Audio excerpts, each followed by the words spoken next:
This is All Things Fitness and Wellness, uniting industry thought leaders and fitfluencers on the mission to inspire innovation and encourage people to live a life fit and well. Brought to you by Fitness World, your fitness, your way. Visit fitnessworld.ca. May is Mental Health Month. And when it comes to conversations around mental health, the term breaking the stigma often becomes part of the discussion. The only way to break the stigma is through our stories. And that's exactly what our guest, Derek Gallup, is willing to do. Derek is a well-known and loved face in the fitness industry, as he's had a successful career over the decades.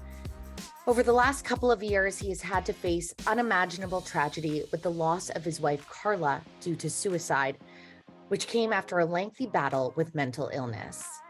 Derek is opening up about his story and sharing how he is turning his pain into purpose with the launch of a foundation called Sparkle. This episode is a raw and honest listen, and we commend Derek for having the bravery to use his voice and his platform to get the message out. Before we get to the episode, be sure to hit like and subscribe. We have new podcasts out weekly, which feature industry thought leaders and influencers. Plus, we're continuing our gym and wellness haven tours that feature inspiring founder stories.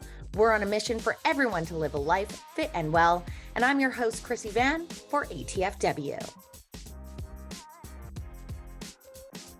You are an incredible pillar in the industry. I know there's so many faces that are very familiar with the work that you do, but maybe just for those that haven't seen your face before, give a little insight into what you do in the fitness industry. Yeah, so I've been in the industry 29 years. I was lucky enough to start when I was 10 years old. No, I'm kidding. But I have been in the industry 29 years, and I've been with many different brands. Started in Hawaii with Gold's Gym in Hawaii, and then went to 24 Hour Fitness and ran the retail operations, nutrition, and personal training there. From 24 Hour Fitness, went with New Evolution Ventures, where we had many different brands. It was really exciting. We had Crunch, so I got to work with Chris up in Canada with Steve Nash Fitness World. We started UFC Gym. We had clubs down in Mexico and Australia, and so it's been really great from a work standpoint. And for me, with UFC Gym now, I get to run all things fitness and globally, which is great. So to me, it's personal training, it's recovery, it's nutrition, it's youth programming, MMA programming, mixed martial arts programming, I love what I get to do, and it gets me kind of fired up to get out of bed every day. Well, truthfully, obviously, this is quite literally the first time that we are meeting here at IRSA, but I've followed you for some time, and I know not only is it something that you're passionate to bring to the masses, but it looks like you live and breathe it in your life as well. I do, and I know I actually, it's funny, I got into, my family's been a running family. My first race, I was 6 years old in Hawaii. Wild. Yeah, I did a 6-mile race at 6 years old, so that's where I got started, and now I've just kind of progressed in different things. I got challenged by Mark Mastrov, CEO at 24 Fitness, to do my first triathlon, which was Escape from Alcatraz. And so that was, I'm in both feet because you're jumping off a boat from Alcatraz and going, right? So, but I fell in love with triathlons. I've done over 50 of them myself. Wow. And then just recently, I started doing Spartans. And now I've kind of made it a family affair. My son's done it with me, and now we're planning, my daughter and my son and I are going to do one together later this year. So it's just, I really enjoy it. What I found I liked about Spartan versus, say, a triathlon is that it's very group focused. We go in as a team, we kind of do the obstacles together and help each other out, and you learn from it. And I think that was something that was really inspiring and fun to me. Well, and it's such a mental game with those. I've never personally done a Spartan race, but in my TV career, I remember I did an interview and they had a mock track set up, and your mental work that you have to do as you're going through it, it's two types of stamina that get you through. It really is, and what it does, it's what I liked about it too, because your first time there's going to be obstacles you can't do. I mean, unless you're absolutely a complete stud athlete, but I think everybody's going to fail on something. So it kind of makes you think, how do I train differently? What do I do different to be able to do this next time? And I think, you can challenge yourself to do it at a higher level where if you miss it, you got 30 burpees, or you can do it like you say, hey, it's open and I'm just going to go past that next obstacle. So that there's all different levels that you can challenge yourself, which is great too. Well, Derek, I'm really happy to have you because obviously even at IRSA, one of the biggest topics that we're seeing is mental health and a discussion about the role fitness plays, and for yourself in the business and then someone that does it personally and seeing it through your children as well. We know as people that partake what an impact it can have. But at the same time, when we speak to mental health, it's something that I think lurks in all our families and all our lives. And yet there still is this hesitation we can stand in front of a room and speak to it to a high level, but when it comes to our personal stories, a lot of times it's something that happens so privately. And I want to personally commend you because I know that you have a following on Instagram and you've been very open through some of the most unimaginable, difficult circumstances of a life. And I think it's really powerful when you have somebody that has such a successful career. And I think sometimes we like to put on a mask when we're in those roles, that we have to be a certain way or come across, that you're taking those layers down and saying, this is what has happened in my life and this is something that I need to talk about. So explain to people a little bit of what you've been through over the last little bit. Okay, for sure. And, I'm going to back up even really because I think there's a big impact that happened with COVID. And I think when you look at some of the decisions that were made, I think people are starting to realize there were, I'm not going to necessarily call it mistakes, but I think there could have been different ways to do things. Pretty big repercussions. Right? It's huge. And I don't think that was really thought about so much as the decision. So if you look in California, for example, and what was deemed a necessary business, right? I looked at it and I said, okay, well, you've got liquor stores, fast food, pot shops, casinos, and even in San Diego, strip clubs were deemed essential. Everything to mask, all of those things that you just said is what people use to mask how they feel, but continue. You're absolutely right. And so we said, we're gonna make the essential, sort of these addictions that aren't healthy, and what got closed down, obviously we know fitness centers, that's where we're at, but even beaches and parks, and my son's a tennis player, and that got shut down. And just, I look at these things, I say, well, it feels like, looking back, that there were mistakes were made. And the other thing that came from that, not only those things, but what was encouraged was isolation, right? We're doing school alone through our computers, and and so it's just, look at all those things. I say, okay, well, I think mental health was always, like physical health and mental health were always tied together, but I don't think it came to the forefront like it is right now and being part of the conversation, because I think these things have happened and now it's sort of getting out there more. So flash forward and you kind of say, well, some of these things were happening for everybody, but personally for me, there were things going on, and my wife was having depression and anxiety, and I think some of it driven by COVID, some other kind of circumstances.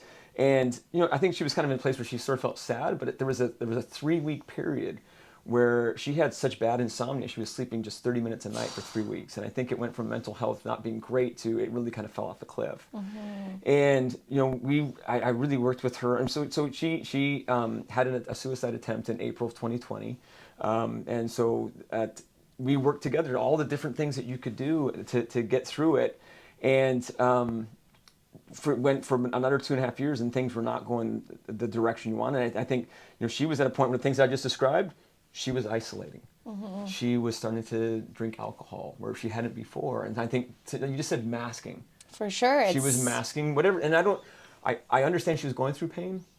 I hope I never understand personally that kind of pain. Yep. Right. So I understand what can happen. So I don't think I did really understand it before going through it with someone so close, mm-hmm. like your spouse, and so. From that, unfortunately, in October, my wife Carla lost her battle with mental illness, and when I reflect back on things, we'd have conversations about, she would ask me, "What do you see that's different?" And like when she was going through depression, anxiety, and I said, I can't put my finger on it so much, but what I feel, I said, Carla, what I feel you've lost is you've lost your sparkle. Like there was just something about her. She was a sparkly personality. She'd come in and light up the room, and that part wasn't there.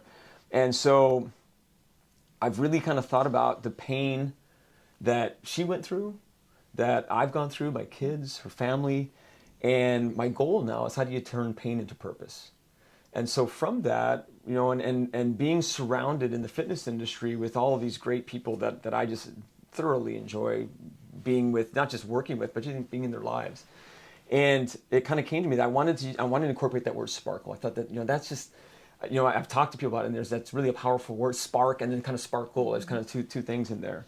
And so I after my wife had passed, I went to a few charitable organization events for suicide survivors and for suicide prevention. They were great events, a lot of therapy, a lot of talking and opening up.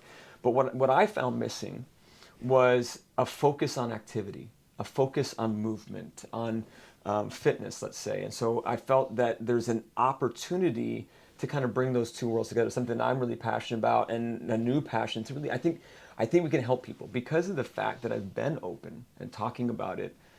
so many people have opened up to me about themselves, about spouses, about siblings, kids. People there's challenges out there, and I think that there wasn't this feeling of being able to be comfortable to talk about it. And one of the things you and I had kind of talked a little bit before was there was a powerful interview that I saw that really spoke to me, which was with Matthew Perry from Friends. And he did an interview with Diane Sawyer. Great interview. You know, he went through depression and anxiety and was covering it up with drugs and alcohol and was very close to death. But at the end, when he got far enough away to be able to do this interview, what he said was that what really kills us is secrets. Secrets are what kill us. And that's why I just think it's so important to be out there and talking about it, because I find that the more, one, it's a little, I mean, part of it's therapeutic absolutely. for me to talk about, but I also find that there's so many people who open. You'd be amazed at how many people have shared stories about themselves, their spouses, their kids. While I've been here, just in 2 days that I've been here, so many people are feeling comfortable to be able to talk about that, and it's great. And I think we need to create a platform to help them find a way to kind of come out of this. Because that's what when I start talking to people who maybe had a suicide attempt, who were able to then get back to it, the question to me is, well, how did you find it? 9 times out of 10, it had to do with fitness. It had to do with activity or exercise. Yes, therapy was important too. A lot of times there's therapy involved too, but there was this element of movement. And I also find that as I'm talking to people who've struggled with mental health, and I ask, how were your workouts during that time? And they're typically non-existent. So there really is this inverse correlation between depression and movement. And so that's really one of the things that I think is so important for us, for myself personally, but I think for us as an industry, to sort of say, how do we get people to understand those two things are so linked and get them into a comfortable place to do it? Whether ideally they'd love to do it inside our buildings and our gyms, but I know not everybody's going to do that. So is there a way that we can sort of bring some things to them and get them to a place where they're comfortable? And I also think there's that element of the group setting, because we talk about the isolation. It's statistically, loneliness is a killer, and people hear the term and they don't even realize, like, that is actually something that can kill you. Yes. And yet we don't even think about that as part of our healthcare continuum, that community is everything. It really is. Because exactly what you're saying there, something that I find that's so touching about your story is when you speak of that sparkle and that spark. And I think this is where the stigma becomes problematic.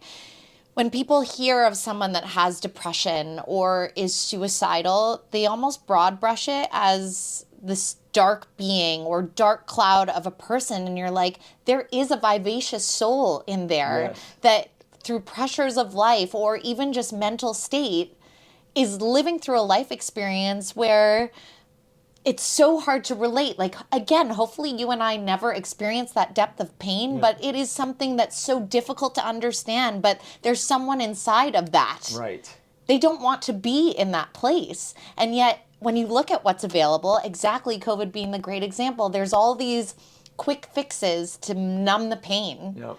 Whereas we have this incredible tool through movement that is so proven, but often that is the first thing that drops off. When people are struggling in life, often it's all the essentials, nutrition and movement, that are the first to go off of our plates. And the thing is, when you feel that way, they're sometimes the hardest things to engage with once again. And then if you have lack of community, that struggle is going to be exacerbated tenfold.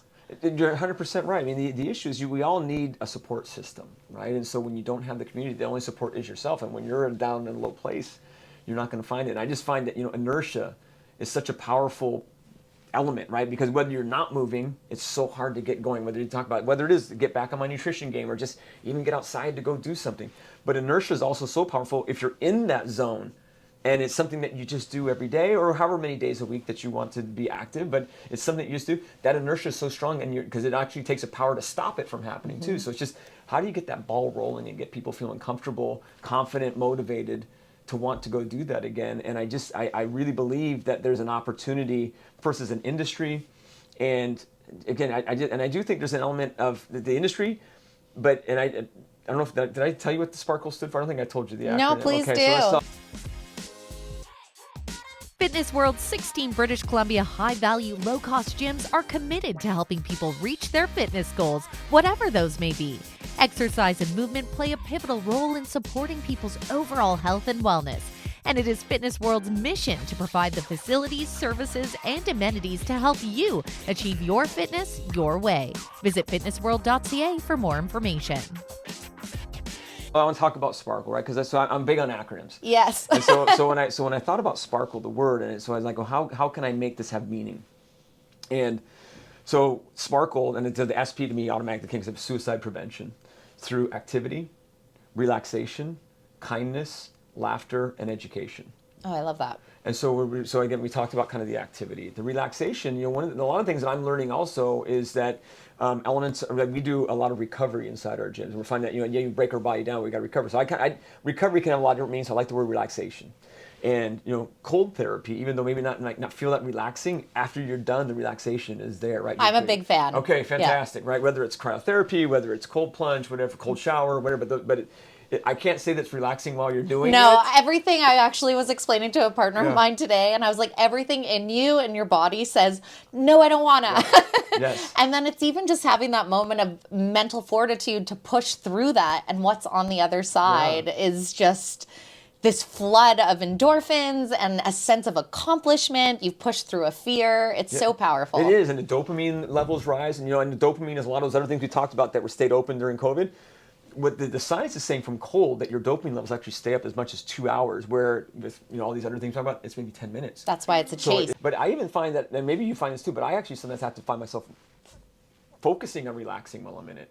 I'll actually get into some breathing techniques to kind of get myself through that. Because I've actually challenged myself, like I call it the cryotherapy challenge, for 3 minutes, 30 seconds at minus 170. Can I stand, strike a pose, and stay there? Oh, good for you. So that's I got to be relaxed. I got to really kind of focus on my breathing and so forth. So there's that element. There's compression. That we got our Normatech, which is here. I don't know if it's amazing, and now it's just like more and more we're figuring out ways to even make it more relaxing with some of the human touch chairs that kind of go up and your legs are actually up while being compressed. And then I think massage is fantastic, whether it be like a hydro massage with some of the massage chairs. We're starting to do some things with red light therapy. So there's a lot around that whole relaxation part.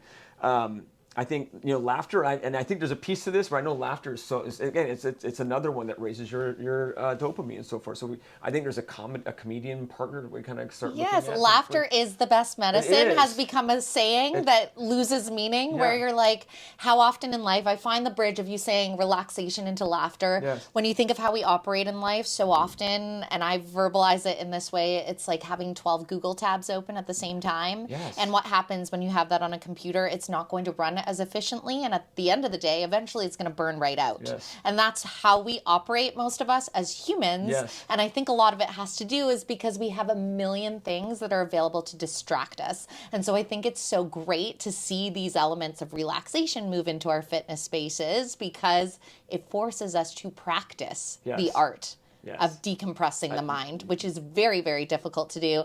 And the laughter, I love that that's in that, because I tell people all the time, what's the number one thing you look forward to when you're in elementary school as a kid going to school? If it was me, it was not math. It was recess time. 100%. Play, the art of play. Yes. And when I'm in a gym space, for me, I love throwing around weights. That's the part that I enjoy, but I think of it as play. It's not a punishment. And there's so many things, like obviously in UFC Gym, I can't wait to come out and check out your gyms, but I've seen what they look like. And I'm like, if you were a child, that is a playground. Yeah. You get to laugh, you get to move. So I think that's brilliant that that's next in the acronym. But we forget that that's part of life. Well, we do, and it's funny you say it, because so one, as you're saying the recess was your favorite, which by the way, that was my favorite too. I kind of feel like some of these Spartan things are sort of a little bit adult recess. You get muddy, right, and you're climbing on obstacles. But coming back to UFC Gym, you're gonna love it, especially when you go to Huntington Beach. Actually, Costa Mesa too. They have these monkey bars. Awesome. That they undulate, they go up and down. So it's really fun, and it's just different things that you can do, like flipping tires and jumping over them, and just all kinds of fun stuff that you get to do. Yeah. Again, you get to get that inner kid out, and you can kind of laugh while you're doing it. The K in Sparkle is kindness. And I think that, because I think being kind to yourself, I think the people that are struggling the most, they're harsh on themselves. And I think, so yes, there's a kindness, there's a self-kindness and a self-love, but there's also kindness from all of us.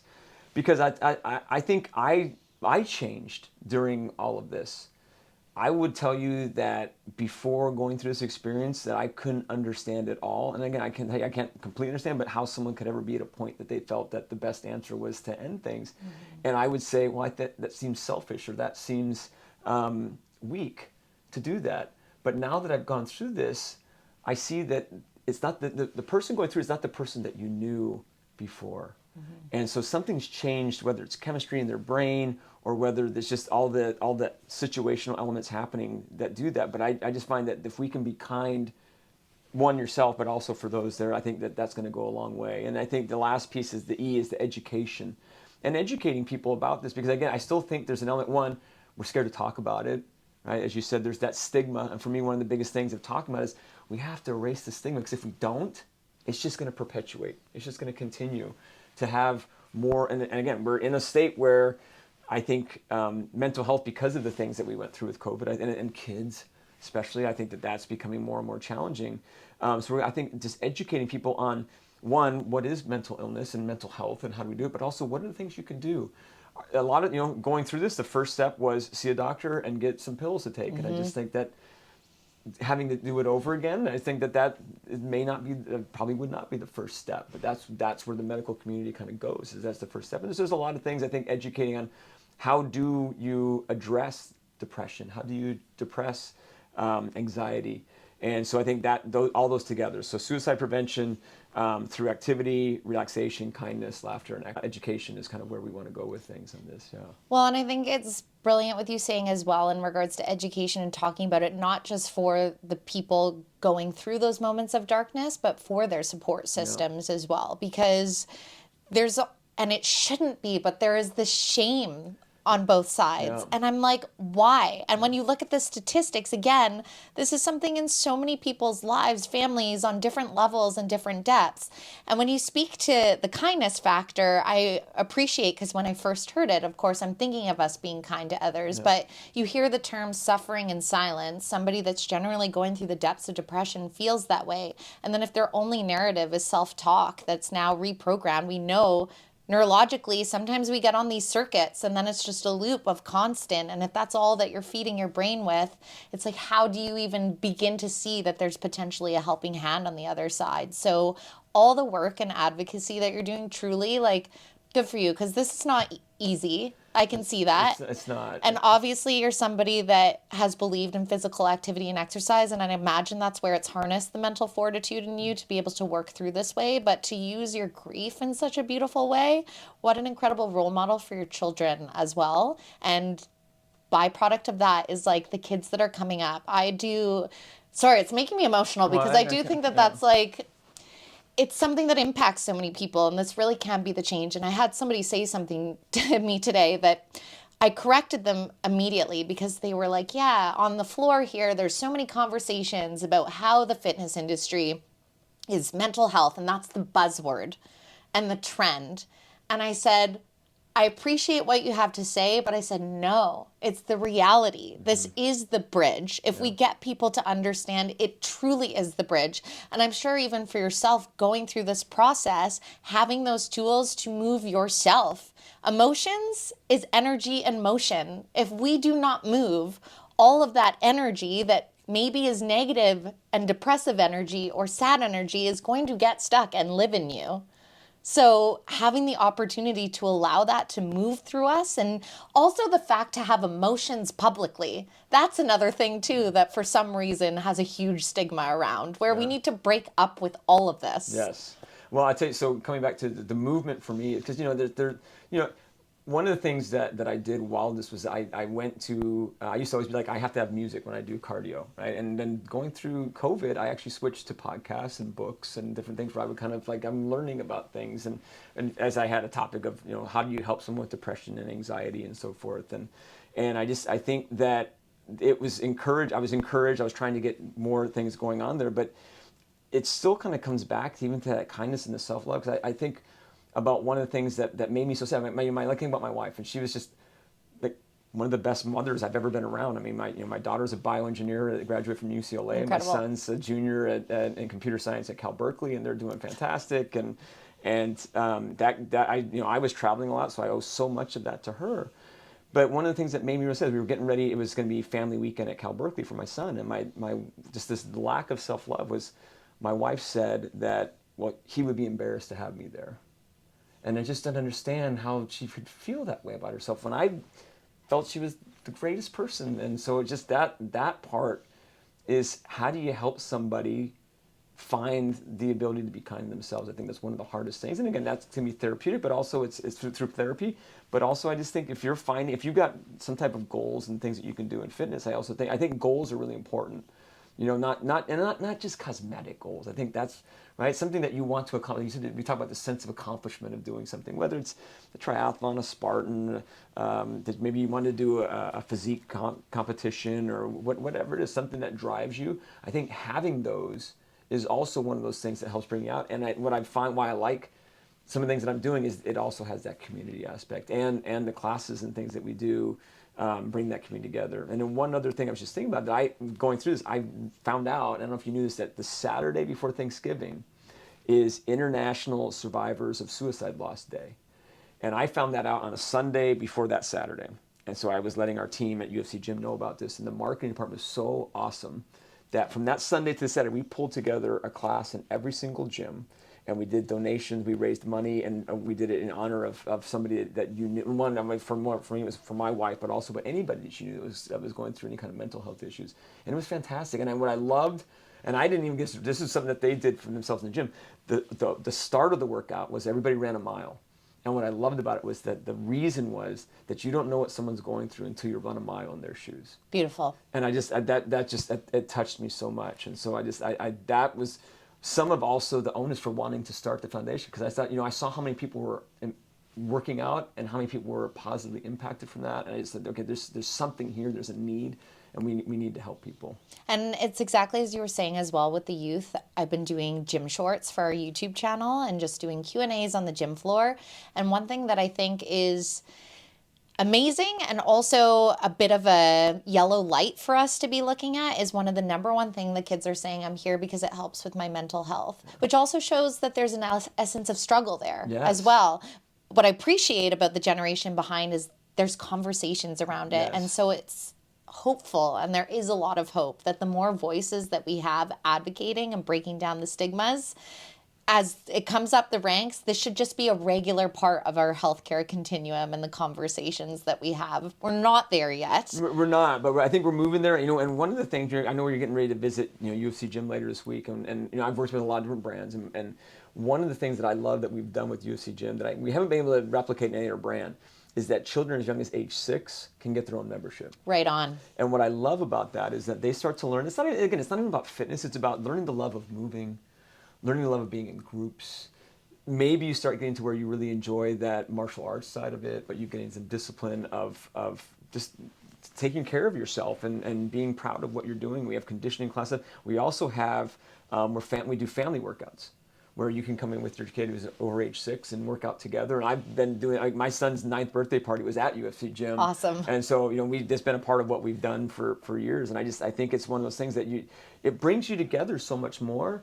And maybe if there are struggles, one, maybe you get through them, but also maybe you can talk about them. Yes. Because I think that spending time doing things that are active and together, and we're kind of going through it together. We're both going through our own workouts, and we can talk about it afterwards. It opens up dialogue. And I think that's just so important. It's born out of the camaraderie in the moment, right? And especially when you think of a workout, often if you're pushing yourself, there's struggle in the workout. And that physical metaphor becomes into life the mental metaphor, where it opens space to be able to have these conversations. You've brought Sparkle to life, obviously. What are the plans or vision as you go forward? Where would you like to take this? Yeah, so I think one of the key areas that we are tied in with is going to be obviously in the fitness industry. I think there's an opportunity for us to help the community of fitness industry understand how do we impact the community at large. How do we, first of all, even our own community inside the building, because even a lot of them might not be themselves, might be them, the members, but also the family members, the friends. How do we help to bring them together?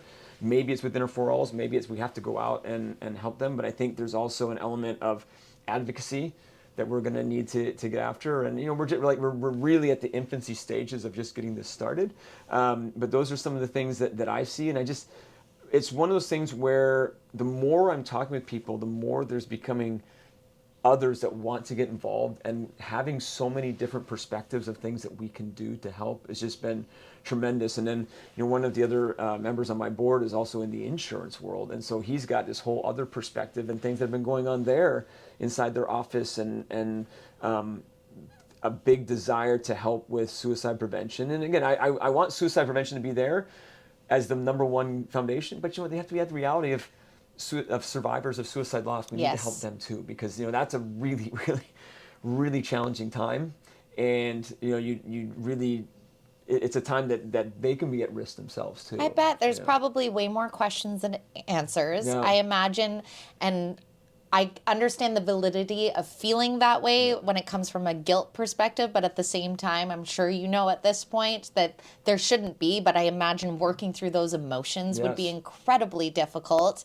and a loneliness factor as well. It can be very isolating from this sense of maybe not having people around, but also isolating because there's still the stigma. And so maybe people don't want to get involved as much as it was, if it was cancer or whatever, right? So there is that. And so the goal is that, again, kind of that education route is to know that, like, mental illness is not weakness. Mental illness, it'd be like saying, hey, you got cancer or you were so weak. No, that's right. Nobody says that. Yeah. But so I don't know why we've created that. And again, I'm going to say before going through this, I probably was someone who might have been guilty of it. And I think I've grown a lot through this process. And so my goal would be, how do we help other people get that so that we can together kind of get through this and have less loss coming from mental illness and have more help there. I know that you're going to be doing a talk, so I won't keep you too long here, but I am curious for yourself, as you spoke there, the emotions and how it was so difficult for yourself and continues to be. How has it changed or helped you to be able to use that platform and have that feedback and a community that's rallying and building behind this messaging? So my message got shared obviously throughout UFC Gym, where we've got, about 1,000 team members, and it's opened up dialogue that I think never would have been there before. And it's really, and people we have some people who work for us who've actually been in the UFC and have talked to me about even the struggles that they've had throughout their career, and sometimes why they became fighters. And so I think, I kind of come back to, we're all fighting for something.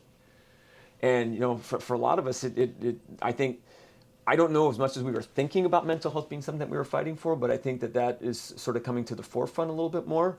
But again, I think a lot of us would go typically, we're fighting for my family, I'm fighting for my career, I'm fighting for different things. But I think you got to also think about, I got to fight for myself, and yet you have to, it's weird, but I do think sometimes that the airlines got something right on their messaging to us. And it might be one that kind of goes over our heads because it comes early on in the flight, but the message is, in the rare instance that there is a pressure issue in the cabin, that the mask comes down. And what we do is we put our mask on first and then help others there. And I think that that's just a really great metaphor for sort of, we have to take care of ourselves to be able to take care of others too. That's so wonderfully said. When you do your talk today, what's your hope that people take away and start to implement within their lives or the message that they share? So if from a business owner, fitness center business owner, I hope that, one, that they want to connect with me. That would be fantastic. But two, that they start to think about, what can we do to impact the mental health, first of all, and think about how can we impact mental health from our members, but also the community at large, I think is one of the biggest things that I would look at. And then I think also, how do you start to get where your team members, that you can have them feeling comfortable to be able to talk about things struggles that they might have been going through, that they felt maybe ashamed about it. Again, I think, as much as we kind of talked about like secrets that kills, I think part of the secrecy is isolation, because I do find that isolation is also kind of probably goes hand in hand with secrecy.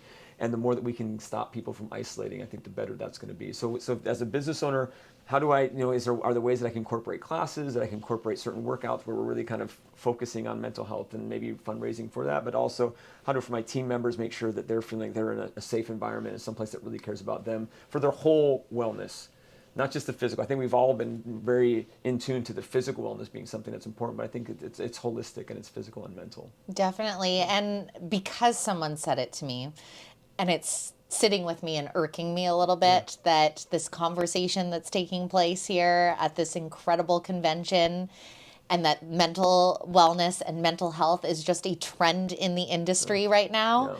What is your response to that? I think it's because a trend means that something's kind of going to come and go, and I think for me it's a focus point, right? It's an area for us to be focused on, and I do think, again, as we talking about, I think it was there's always been this connection of physical and mental health, but I really think that because COVID was a global pandemic, and I think that the things that happened with COVID, I think sort of made that rise above. Maybe the percentage of people who are struggling with that has gone up, so that maybe is part of the reason why there's a bigger focus on it. But I also think that, and you look at what was shut down, businesses that were good for people, things activities that were good for people were what was shut down. So I think we're finding that, hey, you know what?